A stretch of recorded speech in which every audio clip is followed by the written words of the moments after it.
Hello, Harland.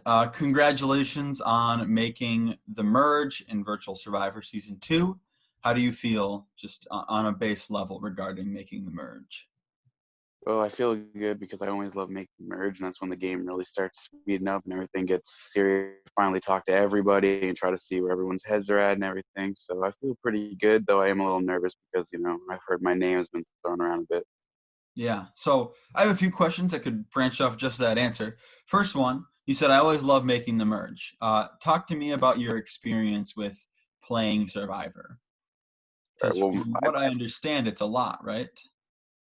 yes, I've played a lot of Survivor games and a lot of just virtual reality games, and I'm actually in two right now. And when it comes to the merge, that you kind of like start setting up what you want in the future. And that's what I love about this game because like the first few vote offs, it's really safe and everyone's kind of like, let's get on the same page and let's all together and let's all be one big happy family for as long as we can. But right now is when the strategy is really going to come out and all the clawing is going to start happening. People are really going to start seeing what's going to happen and they can really trust them, who's going to make it fire. So I'm excited for that.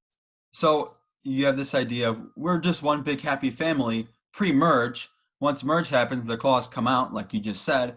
Is this idea of family going to ring present or true for all it? Sorry, is this idea of family going to ring true for you at all going into merge, or are you kind of approaching it as a one-man troop, hopefully doing what you need to do to make it further, or are you going to lean on people? Oh, I'm going full solo because like pre-merge was so sketchy game. Like people came up to me and saying, "Let's do this alliance, this group," and then 2 minutes later, I hear, "Oh yeah, this person that said they wanted to be an alliance just said they might want to vote you off later on because you won too many games." So I'm ready to just whoever wants to come up to me and talk to me, whoever I think I can trust at that moment, whoever wants to vote with me, then they're with me. And if you're not one of those people, I don't care. I'll vote you out. I'm kind of a dirty player in that aspect, I guess. So, being a dirty player, and personally, I don't think that there's anything wrong with any type of gameplay as long as there's no bullying happening, because that's not gameplay, that's just bullying. And that's none of it's happened at all in Virtual Survivor. But so I think that lying, cheating, and stealing is part of the game. And there's been winners who have lied, cheated, and stolen who have won. There's been winners who have been, completely loyal, trustworthy, honest people. There are males, females, old, young, doesn't matter who you are or the gameplay you have. It has to be the right moves in the right season. And so, are you in a place where you think that you're going to be able to make moves that you can sign Harland on the bottom of them? Or are you trying to feel it out right now? I think right now I have to feel it out and figure out where people's heads really are. Like I'm starting to kind of connect dots and realize with who, and people are kind of slipping up saying things that maybe they shouldn't have said to me. So right now I'm getting ready to make the right moves at the right time because it's all about timing, not like just going out there and making a move right away and putting it on my back. Yeah. And target on your back is something that you don't want in this game because a target on your back is a blessing and a curse. If you can have a target on your back and make it to the end, that makes your case so much better to win. But if you have one on your back, that means people want you out. So you have to find a balance throughout the game to make it further. And once again, every season is different. The way other people are playing factors in to your gameplay. So let's just talk about the other people that you're playing with. There's some people you haven't even technically met yet. Now you just merged. Now we tribe swapped a bunch to all of your guys' unfortunate pleasure, and so I'm not sure 100% who you haven't worked with. Um, you haven't been on a tribe with Dawson at all, have you? Or No, Maya? Are yeah, those the two people? So I was on a tribe of Maya, but not okay, so Dawson. Dawson's the only person. So you've met most people, but merge is now everyone's together, so dynamics are different. Who would you say that you trust the most to bring information to propose a plan to, and who do you think that you trust the least? Like you might work with them, you might not, but they're just someone in this game you think that they're sneaky. I know you mentioned some names in your past confessional, but I just want to hear it right now where you're at now that merge has started. Okay, so like it's weird because like you said, like I haven't been able to connect with some people because maybe we've only been on a tribe together for like what, like one of like a day maybe, Yeah, not even a day. or It's like like 12 yeah, hours. exactly. So like it's really hard for me to know exactly I can connect to. Like, there's a part of me that's like, oh, Dawson gives me a good vibe. We were talking, and he's telling me like all this, like right when someone says my name, he comes to me and says, oh yeah, by the way, Liv. I asked Liv who's a good power player that we should take out, and apparently immediately she said my name. So Liv is the person I trust the least because I first said my name like 5 times, but the person I probably trust the most though is probably, even though I think he's a really good player and like he's always in the back of my mind as someone that I might need to make a move against, it's probably Minty because he's come up to me and he's kept me in the loop more than anyone else, and he comes up to me and tells me, things when I need to know what's going on. So I think that if I had to pick someone that I trust, it has to be him, just because I don't have a connection with anyone else as strong as I do with Minty. So you just mentioned, you just brought up Minty's the person I think I can trust the most. At the same time, you might need to make a move against him. You mentioned it in your past confessional that he is an active, very talkative player. And so is there a time in the game where you think it's the right time to make a move against him? Or is it kind of like he has to slip up? Or do you need to constantly have it on the mind that I need to take out Minty? What's the dynamic with Minty? What's the future look like for you with him if you had full say over it? If I had full say over right now, I would definitely be like, it's in my mind. Like, I know that sometime, I think midway through this merge, I have to do it because he's one of those people that if you don't make that move when the time arises, he will make it end. And just off what he's done so far, that's pretty much enough just to get like at least 3 votes. I would say, like, he's done that much already just in pre-merge. I can only imagine what he's going to do once this game really speeding up. So like, it has to happen. Like, there's no way that I can wait for him to make a mistake, because if I wait for him to make a mistake, other people might not be wanting to, that shot because they might be too scared because it might be too late in the game when he does make that mistake. So I'm trying to think of, like, the more numbers that there are, the easier it is to get people to vote against him, because the more unity I against the power players to make a vote, the less votes there are, the more people might be loyal to him. So I'm just kind of thinking, when's the right time to strike? It's definitely not going to be later on because it might be too late. Yeah. And it's a balancing act. You have to figure it out.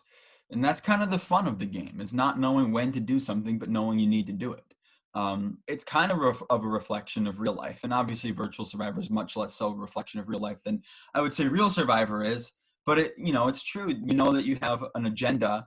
There's things that need to get done in order for you to finish other things and eventually win, whether it's some task in real life or Survivor, a competition that's so based on social gameplay, and it's a balancing act. And at the same time, you have to make sure that you're in the right spot that you need to be. And from what I'm gathering, you are kind of a middleman because you're not 100% loyal to the East Coast people that you've been with. You're not like actively against them, but you're willing to do whatever it takes to put you in the best position.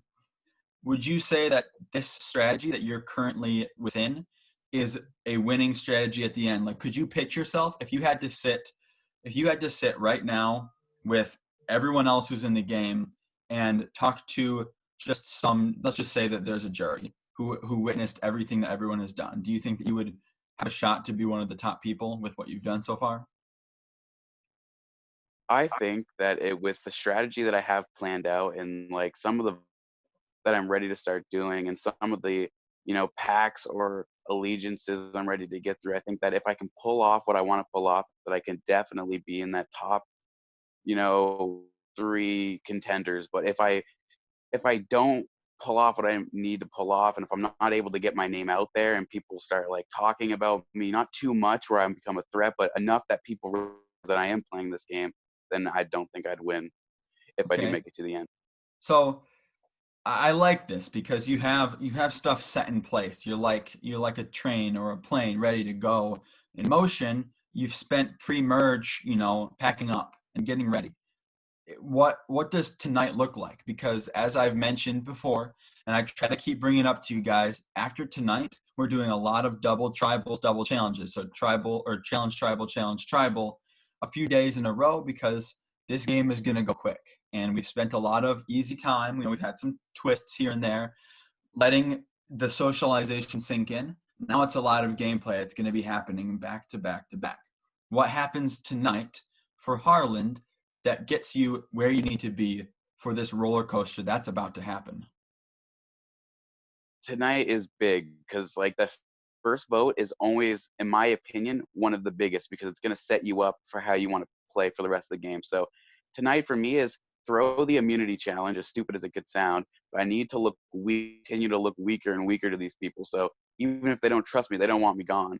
And then I need to vote off someone that I think doesn't trust me, someone that's been saying my name. You know, we've talked about her already, that I think is a really big power player that's going to be able to control votes if we don't get rid of her soon. And that's the plan for tonight. All right, and that person is Live 100%. okay. Yeah, so I'm excited for what the whole game has in store, for what you have in store. I personally am happy that you're here. It's exciting. East Coast has, what is it, 6, and West Coast has 4. Uh, I that's think something. so, yeah. Yeah, so 6 versus 4, East versus West. There's also 4 guys versus 6 girls. So there's a lot of different dynamics coming into the merge, and I'm excited just based off of what you've said right now. I've liked watching what has happened so far. This game's going to get crazy, and I'm happy I get to be here for all of it. I'm sure we'll have another one-on-one Zoom, granted that you make it that far in the game. I try to keep these a little quicker right now, just so we don't take half an hour talking. Which I know we could. You're a fan of Survivor. We could talk for half an hour about the game. We could probably talk half an hour just about your relationship with one person if we really wanted to get into the nitty gritty of it. I'm a super fan of the game, so I know that I could, dissect everything. But we're not going to do that because there's a game to play and there's other people who want to do these, and life exists also. So before I sign off, I wanted to know if you had anything you wanted to bring up to me, so that maybe we could spur some more questions in case I missed anything. My only thing that I feel like I should probably mention is because Stella did vote me, obviously, already. Obviously, you can't confirm or deny that, but like people already know. So the plan is for me that is just in case you're wondering, like if I'm gonna try to get revenge or anything, is just to smooth that out and try to get her on my side, get her on my page. Try to get that number because I think that she's someone that could help me if she was on the same page as me. So that's all. All right. Well, I'm glad that you said that. That's another line that you always have to cross is when someone has written your name out to remove you from this game. How do you develop that relationship further on? And I think that because this game has tribe swapped so many times, relationships aren't as fully developed as they normally would be. And so it is something you can probably smooth over. Um, I'm excited to see this happen. And I thank you so much for participating in this season, Harland. I look forward to see what happens tonight, tomorrow, and the days to come. Granted, you make it that far. I say that to everyone. Don't worry. Thank you so much. No problem. Thanks for having me in this game. I'm ready to play. I'm excited to see what happens next. Awesome. Well, I'm excited as well.